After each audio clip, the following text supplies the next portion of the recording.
vaxtlar dağıntıların səssizliyinə bürünən Ağdam bugün yenidən dirçəlir. Geniş miqyaslı tikinti quruculuq işlərinin aparıldığı bu torpaqlarda yeni həyat qurulur, gələcək inşa edilir. Böyük qayıdış proqramı çərçivəsində icra olunan layihələr regionun simasını sürətlə dəyişir. Bu dəyişikliyin əsas ünvanlarından biri də Ağdam Sənaye Parkıdır. 190 hektardan artıq ərazini əhatə edən sənaye zonasında artıq böyük istehsal prosesi formalaşıb.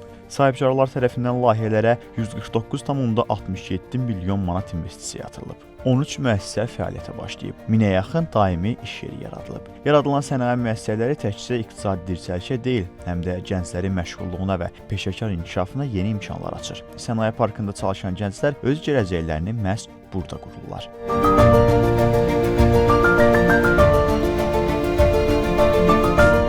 Ağdam Sənaye Parkındakı digər müəssisələrdə olduğu kimi, El Elektrik MMC-də də gənc kadrlar üçün geniş imkanlar yaradılıb. Deməli, 2024-cü ildən bizim müəssisə fəaliyyət göstərir Ağdam rayonunda Sənaye Parkında. Müəssisəmizdə gördüyünüz kimi istehsal olunan, bax belə bir paylayıcı qurğularımız var. 35 kilovatlıq paylayıcı qurğular istehsal olunur. 12 kilovatlıq, 10 kilovatlıq, 6 kilovatlıq paylayıcı qurğular.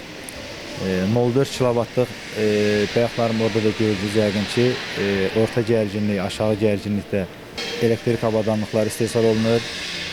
Müəssisəmizdə 70 dənə işçimiz var. Əsasən də onların çoxusu gənc kadrlardır. Gənclər üçün yaradılan bu mühit onların karyera yolunda da mühüm rol oynayır. Sumqayıt Dövlət Universitetində elektrik mühəndisliyi ixtisası üzrə bakalavr təhsil alan Tohid Əliyevin El Elektrik MMC-də qısa müddətdə qazandığı uğur bunun real nümunəsidir. Mən 2024-cü ilin may ayından fəaliyyətə başlamışam bu zavodda. CV ilə düzəlmişəm. Əvvəl elektrik montaj köməkçisi kimi işə başlamışam. Daha sonra öz işimdə uğur qazanıb irəliləmişəm və bundan da artıq uğur qazanmaq istəyirəm. Və gənclərə də tövsiyəm odur ki, gəlsinlər belə yerlərdə işləsinlər. Digər gənc mühəndis Elvin Məhzadə isə bu mühitin ona qazandırdığı imkanlardan danışıb. Mən həm bakalavr, həm magistr təhsilimi Azərbaycan Respublikası Memarlıq və İnşaat Universitetində inşaat üzrə bitirmişəm. Hal-hazırda 3-cü təhsilimi alıram qiyabi şəkildə. 3-cü ixtisasımda menecment və idarəetmə Mingəçevir Dövlət Universitetində təhsil alıram.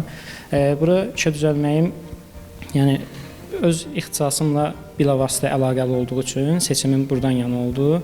Mühəndislik işi həm özümün şəxsi marağım olduğum üçün, həm də işğaldan azad olunmuş ərazidir. Burada yenidən qurma işləri gedir və daha perspektivli iş imkanları olduğu üçün seçimim buradan yana olmuşdu.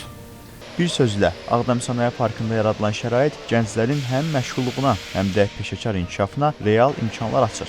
Regionun sənaye mərkəzinə çevrilməsi istiqamətində atılan addımlar gənc kadrların potensialı ilə vəhdət təşkil edərək böyük qayıdışın dayanıqlı və parlaq gələcəyinə möhkəm zəmin yaradır.